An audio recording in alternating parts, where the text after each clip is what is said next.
So it is now my pleasure to introduce our 2016 annual meeting lecture, underwritten by Janine and Robert Getz and by the William C. Crookes Lecture Fund. Estella Chung is head of oral history, curator of American material culture, and historian at Hillwood Estate Museum and Gardens in Washington, D.C. She combs photographic archives, documents, and the not-so-ordinary artifacts that tell the story of the museum's founder, Marjorie Post. As head of Hillwood's oral history program, she conducts interviews with those who worked for and were entertained by Marjorie Post, which she wove into her book, Living Artfully at Home, and Marjorie Merriweather Post. And that's available for her to sign if you're interested after the lecture. Estella is trained in American Studies and Museum Studies and holds degrees from the University of Michigan and Brown University. And she puts her academic training to good use as a member of the Biographers International Organization. Please welcome Estella Chung.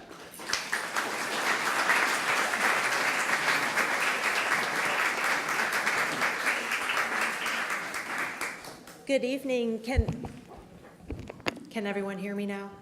Okay, good. Sometimes I get excited and I go to my left, so just do this and I'll get back and talk into the microphone. Well, it's such an honor to be here this evening, particularly as you will hear that Marjorie Post did have a personal connection to Greenwich, and so it's just, it feels really lovely to be here and share the information I have with you. And let's make sure we okay? Okay. All right. So as you mentioned, Hillwood is in Washington, D.C., and I know some of you have been and some of you have not. We do compete with the Smithsonian, so it's perfectly okay if you've not yet been to Hillwood, but please do come visit us. One, you'll see the connection to Greenwich, so you'll just feel like you would have to come. But we're a very unique place because we are 25 acres in Washington, D.C. proper, which is a very, very unique, large piece of property. And on that, we have 11 acres of developed formal gardens in multiple styles, and we are a museum of French and Russian decorative art. And in addition, we have the life story of a very fascinating person, Marjorie Merriweather Post. Her life is so interesting, I am making a career out of studying her life. So day to day, I am Hillwood's Downton Abbey curator. I specialize in domestic staff history and the biography of the founder, but I've had a little fun departure, and this is also really a nice link with what you're doing in Greenwich too, talking about influences from and to Japan. And so I did get to work with a private collection, truly private in its truest sense, because it's the Levinson collection. The Levinsons are a couple. They live in Western Florida, and they are private collectors of Japanese Art Deco. Now, it's a little bit surprising because so many of us know Art Deco as it pertains to the history of New York and also to Paris, but few people know that it also was a big influence in Japan as well too. So we have these on view at Hillwood till January 1st. So if you can imagine the strong colors of Art Deco, its symmetry, its sleek forms, but layered with a really deep Japanese artistic history that you can see in objects such as this, basket lanterns with a modern flair, lacquer boxes in cinnabar and black and gold. And also, I think this is just showing off here. These are origami cranes rendered in silver and gilt silver in its folded format. And you can see that there's multiple media involved, from silver objects to ceramics to wonderful textiles and a modernist tradition as well too. So please, if you're inspired by the show that you have here in Greenwich, please come visit us at Hillwood and see also our nod to Japanese culture and history as well too. But as I was mentioned in my biography, I am part of the Biographers International Organization, and this is a group of writers around the world who just love to be nosy. And so this is how I spend much of my time, is going through the personal documents of Marjorie Merriweather Post. And fortunately for me, she kept a lot of records, enough to write a whole book about how she ran her lifestyle and how she'd worked with her personal domestic staff as well, too. And so I really enjoy studying the life history of someone who was of her time and at the same time before her time, too. This is very interesting. A woman who had so many resources at her fingertips but was born in 1887, if you can imagine what that would be like during her lifetime. And here's some really lovely images of Hillwood, of her entertaining at her home. And the circumstances that created this is she was born in 1887, and she was the only child of C.W. Post. And C.W. Invented a beverage. It was called Postum. And maybe some of you have had the pleasure of having it. Maybe some of you had not. We have it at the Hillwood Cafe, so you can order a cup. It's oaty, it's molasses and wheat bran all together. When you taste it, it is hard to feel like this is the start of one of America's great fortunes, but it is. It did, in fact. And from there, the business really grew. And some of these products are still with us. So we have grape nuts, for example, was invented by her father. And then both of her parents had died when she was relatively young, in her late 20s, and she was the sole heir to the company. So at the time, in the mid-1920s, they had thought about new products for the family business. This was Postum Cereal Company. And they were looking around for things that were doing very well in the American market. And so a few things had come up. Calumet baking soda, something called Hellman's mayonnaise, this other beverage called Maxwell House coffee, and this other thing called Jell-O. Well, they acquired all of them. And by 1929, they had made their final purchase before they had changed the business altogether, and it was something called General Seafoods. And with that, the name Postum Cereal Company no longer fit, and the General Foods Corporation had begun in 1929, with Marjorie as the majority owner of that business. Now, fortunately, she was prepared for this. Her father was a very unique person. And in fact, he would have her, even as a teen, sit in the corner of the board meetings of the business. And she would sit there and listen. And then after all the gentlemen had left the room, he sat her down and said, "Okay, tell me why we made every decision." And he would quiz her. He's like, "Why did we do this about advertising?" And she would repeat what she heard, and sometimes she would get it, and sometimes she wouldn't, and he would tutor her along this way. So she had executive training, actually, as a teenager, so she was well prepared for her role. Now, here are her roots in Greenwich. So when she married a gentleman named Edward Bennett Close of Greenwich, Connecticut, and they had their first home together called the Boulders. Here's a picture of Boulders from Marjorie's time. And the Boulders is incredibly important to Hillwood as an institution because the Boulders was her practice estate. At this time, it's very true. Now, not only was her father completely adamant that she would have to know how to run the business, but she would have to learn how to run her personal finances as well, too. So he made sure she understood fashion, she understood fine jewelry, and she understood estate management. He was alive at this time, and so he required that she keep 3 ledger books related to the Boulders. There was an account for her personal expenditures, one for gifts and personal, and one for the management of the estate. The thing is with the Boulders, that first year of her marriage, she was 4 cents off. And she was required to find it. And so she did. She combed the ledger books and she found the 4 cents, and she had said in an oral history she had lost 27 pounds that year from the stress of doing it. But the lovely thing about this and her experience with the Boulders, as you'll see in Living Artfully, she learned her lesson well in Greenwich, and it really influenced the rest of her life. And truly, this is what made Hillwood entirely possible. So from her lessons learned, she went on to a 54-room triplex penthouse in Manhattan. She had Hillwood in Long Island, which is now C.W. Post College. She also took on Camp Topridge in the Adirondacks, which I'll show many more images of Camp Topridge to you. And also she built Mar-a-Lago in Palm Beach as well, too. And then also she and her husband, Edward Hutton, built and maintained the Sea Cloud. And the Sea Cloud, she also designed the interiors as well, too. So here's the interior hallway within the Sea Cloud, and also one of the bedrooms as well, too.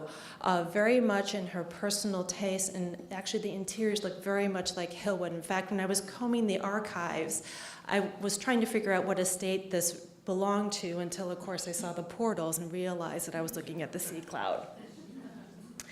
Now, she married 4 times and had 3 children, and they were all daughters. Okay. I'll let you take that in for just a moment. So with Edward Bennett Close, she had daughters Adelaide and Eleanor, and they were born in Greenwich. And then with second husband, the financier E.F. Hutton, she had daughter Nadinia Hutton. Now, Nadinia Hutton is pictured here as a baby, but on the corner you can see her up here. She later took on the stage name Dina Merrill. A side note about Dina Merrill, we have a lot of family photography in the Hillwood archive. This is a woman who never had an awkward stage her entire life. She was beautiful at every single moment. So then upon her divorce to her third husband, the ambassador to the Soviet Union, Joseph Davies, she purchased Hillwood Museum. And then she married Westinghouse executive Herbert May. Now, most of these marriages lasted from about 14 to 20 years each, except for the 7-year marriage to Herbert May. So she spent quite a bit of her time as a married person. When she divorced Herbert May and she resided at Hillwood, she resumed her maiden name, Marjorie Post. And she had admitted to a friend, she said, "You know, I've been smart about almost everything in my life, but I'm not very smart about men." But her granddaughter sort of put this in perspective. Her granddaughter said, "I guess you can't have everything." And she certainly did enjoy herself most of the time. And what I will be sharing with you tonight is most of the time. Now at Hillwood, we have her 2 great collection areas of love on display. Here she is as a young woman in Greenwich, Connecticut. This is when she took classes and was exposed to French decorative arts. Now, the dealer and tutor, Sir Joseph Duveen, took her under his wing. He was also working with the Huntingtons at that time. He really wanted her to collect old masters' paintings, but she didn't really take to that. So she really wanted to collect French decorative arts, and he said, fine, because she was a fantastic client and a very good student. In fact, she trained her eye on French decorative arts, and so when she was the ambassador's spouse in the Soviet Union, that is when she first really had a good look at Russian imperial art. This was an unusual opportunity, not only for being in the Soviet Union during this time period, but also the Soviet government was selling off the imperial treasures of this time. And she actually came very late to this game. So there were many diplomatic families already in the Soviet Union who were taking advantage of these art sales. So the Soviet government was in fact selling treasures for their material value. So for example, a beautiful gold chalice was not sold for its artistic craftsmanship, but for its weight in gold, for example. So she actually picked up a few things, but the large collection that you see at Hillwood, which is the largest Russian collection outside of Russia, so we have many Russian visitors that come to Hillwood, was largely amassed through private dealers and very dedicated collecting after this moment. So her lifestyle made her incredibly newsworthy, and in 1964, Life magazine had interviewed her about how she lived, and they asked, Do you ever get a feeling that having a large staff is really more trouble than it's worth? Now, remember the woman in Greenwich who lost 27 pounds over the stress of managing her first home. By the age 77, she said, "It's no trouble to me. You see, I've done this kind of thing since I was 18, and it rolls right off my back." As the New York Times had put it, Mrs. Post's life is as orderly as it is luxurious. And by 1957, she had her annual routine down pat. She'd moved from Washington in the spring to the Adirondacks in the summer, back to Washington in the autumn, and then to Palm Beach. She would have accompanying her 4 chauffeurs, 2 secretaries, 2 personal maids, and the masseur. And a skeleton advance crew would go ahead of her to prepare a property, and then another one would stay behind to close house properly. In 1966, the Boston Globe had called Marjorie Post the most quoted woman millionaire because she was prominent not only for her role in General Foods Corporation, but for her philanthropic fundraising, which often included opening her home in support of American and international causes. And as you look at this really wonderful lifestyle, the other part that sort of charms me about her is that she had this practical side as well, too. She had told someone specifically, "I like a smoothly running organization, and I've been blessed with a pride to take pride and pleasure in seeing to it that it's just that. We work out our details meticulously so that matters progress smoothly, and this seems to make a very great impression. That has always been her way." And even more so, she said, "P.S. If you keep things up, it's much less expensive than you let it go and you've got to do the whole thing over. It really pays in the long run." This is a woman who will pave the way for a historic house. And her guest had said, and reflected upon knowing her, you know, she really didn't mind living in a fishbowl, and when you've had as much staff as she had, you're really never alone. She did not run a house, she ran a hotel. So this org chart you see here is not an org chart for General Foods Corporation, it's the org chart for her properties and how she liked them run. And what's really amazing, between the Adirondacks and Palm Beach and Washington, D.C., all the bills went to a central accounting office on K Street in Washington, D.C., and she would get a ledger prepared every month on the expenses of each home. She was so practiced at this that her financial secretary told us that, you know, say in 1965, she would say, "I want to see the numbers from the 1947 ledger. These seem a little off. Let's see if we're doing okay here." So she really had a really great mind for numbers and could really see her way around a spreadsheet. And she had wonderful people working for her. They had stayed with her for decades. Some were locals, and while others came from international placement agencies. So her workplace had American, Cuban, German, Irish, Italian, Norwegian, Polish, and Scottish employees. And she also had many hired trusted consultants. And she was also a competitive employer, so she was known to pay about 35% higher than other employers in the area. And she had some very interesting perks as well, too. So all the staff had their work clothes tailored. The tailor would come to the properties, measure everyone, and deliver the clothes. The clothes were also laundered on site by the laundry staff as well, too. And she did change things over the years. So her butler had told us that she had changed the dress code by the mid-1950s. So in earlier decades, the footmen and butlers would change their dress for each meal. And then by the 1950s, they would wear tuxedo and tails all day long. So it was a little more relaxed, is how he put it. But this is absolutely my favorite perk, and really sort of a wonderful thing I think about working for Marjorie Post, is that the house staff, the housemaids, would reside in the upper floor of Hillwood. And just to keep things organized, each maid was not responsible for their own room. There was one maid assigned to do all the maids' rooms, so even the maids had maids at Hillwood.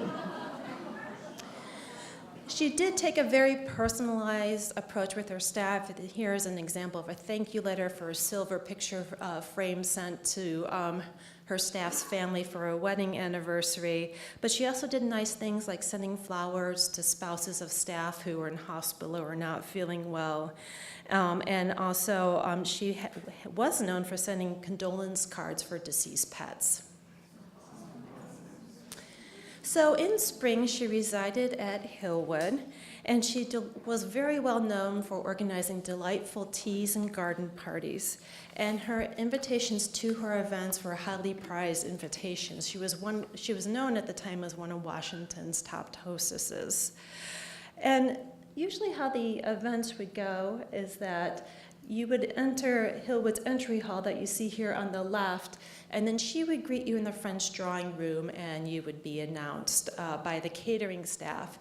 A lovely aspect of her renovation of Hillwood, which she had purchased in the mid-1950s and renovated for 2 years, is that she really wanted the inside of the house to relate to the outside. So here you see the French drawing room.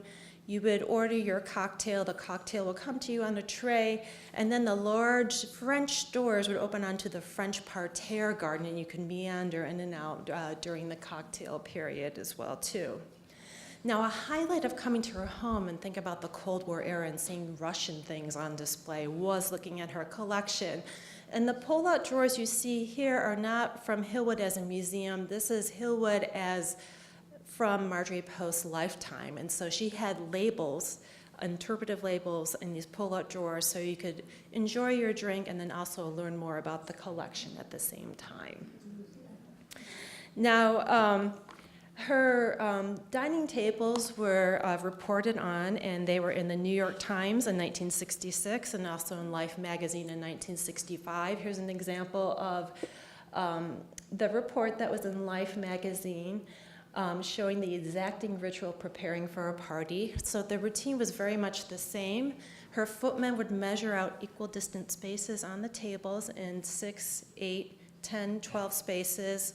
They would also measure the height of the tablecloth from the floor. She'd come down in the morning and just kind of see how things were going, and then she would get dressed, and you can see her photographed quite beautifully here for Life magazine, checking on her dinner party table before the beginning of the event.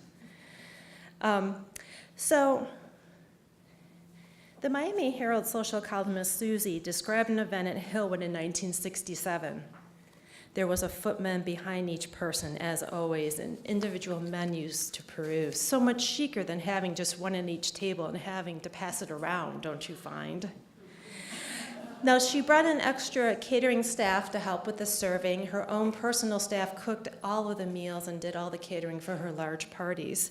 Each side of the table had a waiter for meat, another for vegetables and bread, and as well as another one for wine. And guests did smoke at the table. So if you look at this historic photograph of a table from Marjorie Post's time, this is something that one of the guests had told me in an oral history. I know it could be a little hard to see, but there are 2 different cigarettes placed there in front of the table. And what the guest had said, that also she was so considerate that people had their own preferences, that the person next to you would also have different brands. So you had a choice of 4 brands of cigarettes to smoke after a meal, because you could trade with the person next to you if you wanted to. Now, she also liked to show first-run films after her dinner party. She was known for this. This is Hillwood's Pavilion. It had first-rate cinema projection equipment for its time period, and she belonged to a subscription service just like a neighborhood movie theater would have during the time here. And if you look down there, these beautiful settee couches with little pop-up trays here, that would be for brandy and cigars to have after your meal. But then there's these movie-style seats up here, too. Well, that was for the staff. So the staff would sit up there and watch the movies, too, while the guests enjoyed the film as well, too. And I did find a program from one of these evenings. And in 1970, she had hosted a dinner, and the guests included a general, a baron, and the ambassador of the Soviet Union. And after their dinner, they watched Walt Disney's Jungle Book together. This is why we all love history. You cannot make these things up. And real life is far more fascinating than fiction, right? So when in residence at Hillwood, usually in the spring and autumn, she held these large dinners about once a month and 3 125-person luncheons for ladies and gentlemen, and also a weekend of garden tea parties, which would be the same party but for different people, repeated Saturday, Sunday, and Monday, is how she liked to do it. Now, for Post, hosting these parties was entirely voluntary, and the pleasure that they gave her more than compensated for the expense and the very hard work involved. The social columnist Betty Beale observed, Marjorie wore an amused look of delight when watching the fun her guests were having. She derived real fulfillment from using her money this way. In an atmosphere of good food, music, and gracious women, differences sometimes can be settled, or important matters of policy worked out. But much of the benefit may be indirect. Friendships made at parties turn out to be helpful many years later. And as Jackie Kennedy had summed it up, social life is part of the art of living in Washington. Now, however, the usefulness of these parties in the nation's capital was not clear to everyone. And when descriptions of such parties were syndicated in large town and small town newspapers across the country without any explanation of the long or short-term benefit of Washington's social life, columnists received letters of complaint from readers across the nation about the frivolous Washingtonian party-going. Betty Beale challenged these complaints, wondering what good could result if officials went straight home and moped all evening about the world situation. She asked, if someone asked you to a party, would you decline because the world is in a bad situation? And if you did, would it help the world any? With Hillwood dinners and garden teas and newspapers across the nation, and Post pictured with staff in internationally distributed Life magazine, it was understood that Hillwood was a place in the public eye and appreciated for its perfection in all things down to the placing between the salad and dinner forks. And the staff knew this. A memo was circulated. Hillwood is one of the nation's showplaces. Consequently, the state is constantly subject to unexpected inspection and scrutiny, not only by the owner, but by outsiders. So your cooperation in maintaining the service building in the Hillwood tradition would be greatly appreciated. And so without fail, thanks to high organization down to the last wash basin in the service building, Hillwood was indeed a beautiful place. So at the end of spring, the staff closed Hillwood and recorded the locations of all small objects before putting them away. And this routine was the same for every single property. So at Hillwood, you can see we have these large trunks, and each trunk has a name of the room. And inside of each of these trunks are the furniture covers for each room. And the process was somewhat idiot-proof because each chair cover is, of course, custom to that furniture, but also has a custom pattern to it, which is quite subtle. So some have brown and white stripes with blue piping for one room. The next room would have a broader stripe and maybe a yellow border around it as well, too. But this is really great because we really don't lose track of these covers at all, even as museum staff. So she really had this museum mindset long before that she founded Hillwood as well, too. Now, she had a fleet of 34 vehicles, and the Merriweather, which was a private turboprop plane that connected all the residences. So the private plane was originally able to seat 44 people, and then she had it redesigned so it would seat 17. And so with the perfectly timed ground transportation and the Merriweather, she would transport her guests, her grandchildren, generals, ambassadors, and congressmen for weekend getaways at her other residences as well, too. For her own personal car, she preferred a customized 1964 Cadillac Series 75 limousine and a Cadillac Fleetwood car. And you'll see right here, this is a sketch of the limousine, and it's to raise the roof 5 inches above the passenger side, and that's to accommodate her very tall hats. So she loved this car. It was her favorite car, but it was really cumbersome, especially in the 1960s with the really tall hats as well, too. So she had her chauffeurs work with some designers to raise the roof, and they were able to do it, and she was very happy with all of that.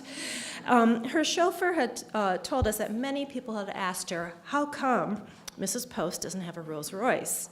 And the chauffeur said, with a Cadillac, I can go to the Chevrolet dealer, and they can repair me.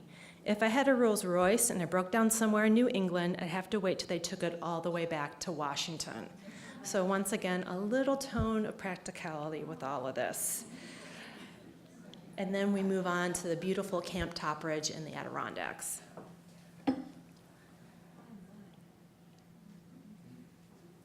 So Marjorie Post wrote to a friend, I'm off to run the hotel. And she really wasn't kidding when she was talking about opening up Camp Topridge to host her friends and family for long weekends there. This is an aerial view of Camp Topridge. All of this encompasses the entire camp. It had accommodations for over 100 people in 23 separate buildings. You can hear some examples. So there was a dormitory for the staff. There are larger cabins for married domestic staff that worked for her, and then individual guest cottages, which would have a bedroom, a sitting room, and a sleeping porch as well, too. Each of the guest rooms had its own signature style to it. So you can see here, this is her bookings, basically, for July 1955. So on the left, you can see the dates of July. Across the top is every single guest room and suite that she had in the property, and then you can see all the guests that she had and who was paired with who for the long weekend as well, too. So her invitations were quite charming. She would just, simply say, so hoping you'll be able to join us at Camp Topridge.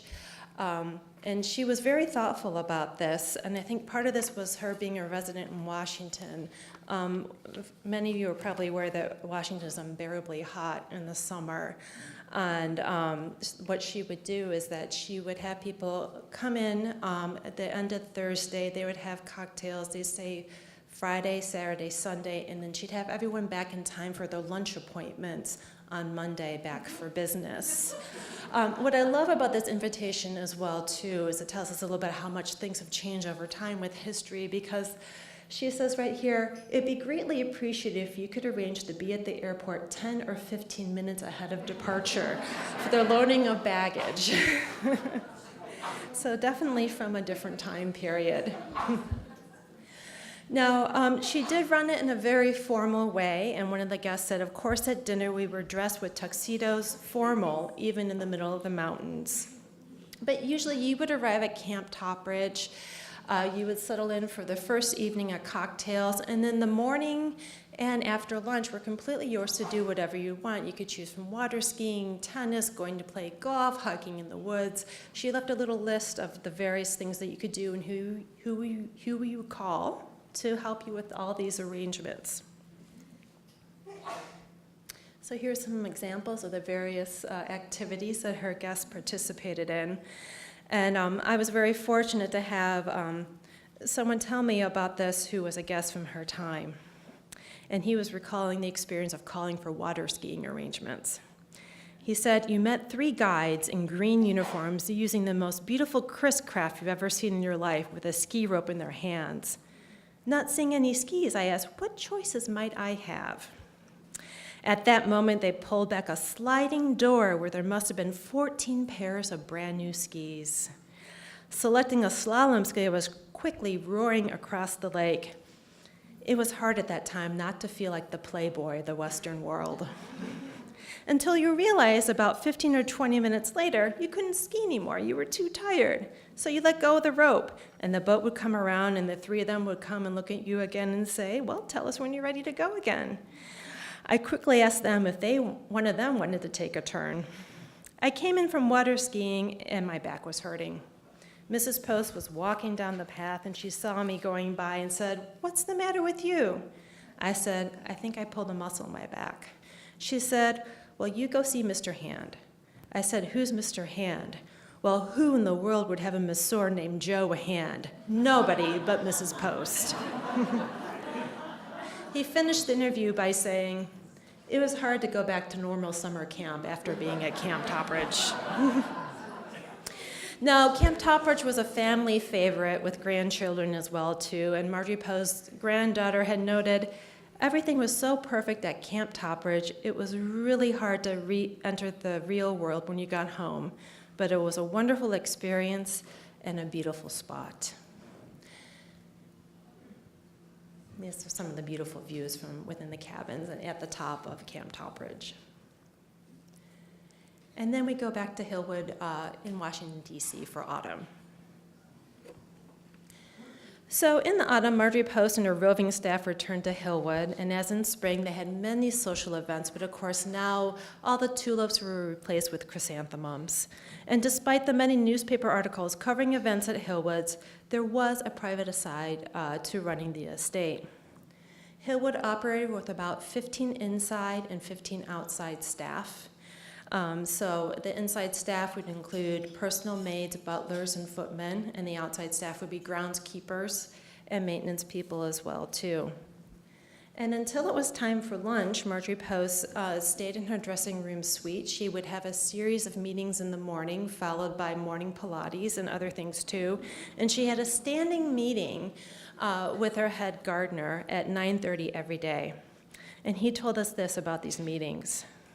He said, I recall that she'd be combing her hair, and then I'd tell the personal maid, I can't go in there, she's not dressed. And then Marjorie Post would hear me and say, Earl, is that you? Come on in. And of course, Mrs. Post was in her slip. But sometimes she was funny, and she would write a note, and like myself, she wasn't the best writer in the world. But she would say, read it back to me, and I'd say, I'm sorry, I can't read it back to you. And she'd giggle and say, well, I can't read it either, and would rip it up. And about 10 in the morning, Marjorie Post would have a breakfast tray brought up to her suite. And the breakfast tray would be basically the same each morning, and her butler told us what she would have. She would always have toast and a banana, and she would, of course, have grape nuts in the morning, too. But she really liked them in the little travel boxes. She didn't want it out of the large box. She wanted it out of the travel boxes. And sometimes she would actually get a stale box, and she would write notes to the operations manager and ask what had happened, because there shouldn't have been a stale box that had been sent in. So she was still keeping tabs on the company and was quite loyal to those products as well, too. She belonged to many boards, and she also had, as you probably have guessed, a great deal of social correspondence. So she devoted 3 mornings and 3 evenings to paperwork. And because she was a slight celebrity because of the articles in Life magazine, she also received numerous requests for charitable donations and also bits of fan mail, too. And you can see from the Life magazine article, which had gone around the world, there are 2 file boxes of letters as a result of that article. One file box are international letters, and the other one is United States, and it's organized by state. There were so many replies to it. The article covered her lifestyle at Hillwood, at Mar-a-Lago and Palm Beach, and in the Adirondacks. So you can see that this letter here, which I think is from Gambia, was addressed to Mrs. Marjorie Merriweather Post, Palm Beach, Rock Creek Park, which is in Washington, D.C., USA. But the amazing thing, all these letters had reached her, and they are archived as well, too. She took great pleasure in her collection, and she did take daily walks to look at her collection and think about what she would like to do next. And she had very strongly defined collecting interests, which is very important when you're a private collector and you're trying to build a substantial collection. And she said that her interests are the art of 18th century France and that of Imperial Russia, painting, porcelain, glass, jeweled articles, textiles, and furniture. And she had asserted, as the influence of French artists was very strong in Old St. Petersburg and Moscow, it seems quite natural that these 2 artistic expressions should be brought together. And she had said of looking at the Russian enamels in her collection, the Russian genius in the use of stimulating color is a spiritual quality related to the land itself. And these are the types of decorative art objects that we have on permanent display at Hillwood. She wintered at Mar-a-Lago in Palm Beach.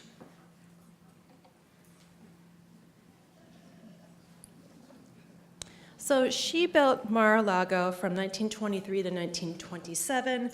It was a collaboration between her, set designer Joseph Urban, and well-known Palm Beach architect Marion Wyeth. And she kept this residence her entire life until she passed away in 1973. Mar-a-Lago operated with a staff of about 75 members, and it had 40 bedrooms to house the staff. And she really refrained from extensively redecorating or modifying Mar-a-Lago, staying true to her original vision that she had for the property from the late 1920s.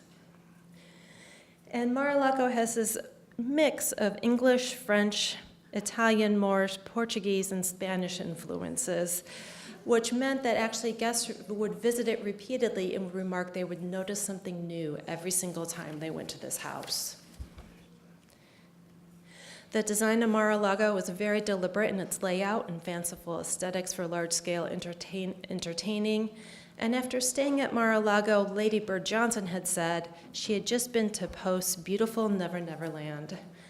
Now, we're very lucky the Historic American Building Survey did document Post's Mar-a-Lago in the 1960s, and so we're able to really take a look at this property, much of which still looks very much like this to today.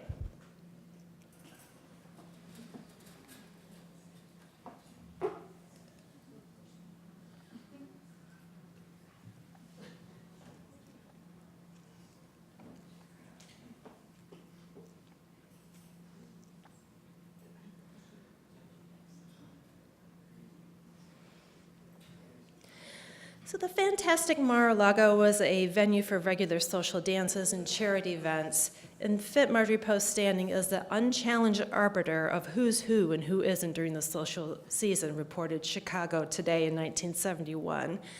And requests for the use of her mansion and the grounds were numerous, and she would lend her property to the English-speaking Union, the Marine Corps, and also the Garden Club as well, too. She only had one request of her visitor, and that was that women would please abandon their spiked heels in her home. And she would provide heel cap covers as the ladies would come in. They came in white, and they also came in black, and her staff would be on station when they would sort of graciously just talk to each lady and hand them the right color for their appropriate heel color at the time. Now, she was a preservationist at heart, and she also was a great collector of historic carpets, which we also have at Hillwood. But at this time, too, Lady Bird Johnson was very concerned about the floors and the carpets in the White House. And so Marjorie Post had sent Lady Bird Johnson boxes of these heel protectors and also the plastic covers that real estate agents use when they show homes as well, too.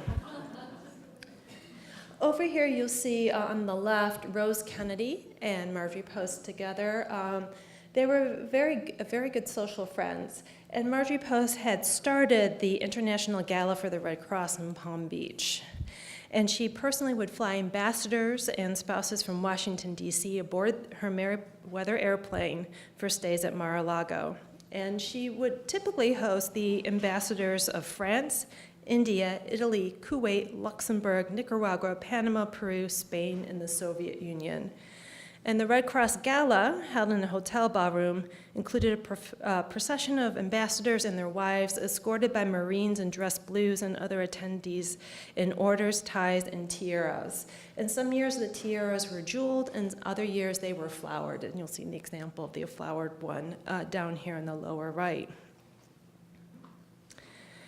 I love this house. It's been a home, a playground, an occupation, everything to me all my life.